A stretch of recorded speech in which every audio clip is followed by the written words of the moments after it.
شماره دارم.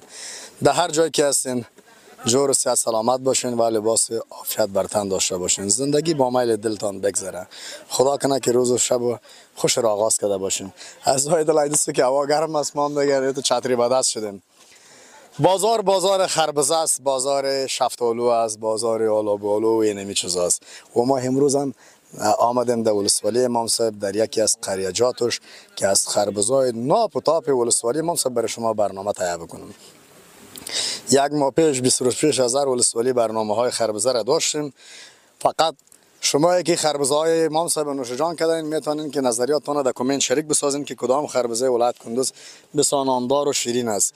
در اینجا خو غازیخانی و علپچاق نام داره در امام صاحب و خربزه سوزمغز هم همچنان کم کم رواج شده فعلا در امام صاحب.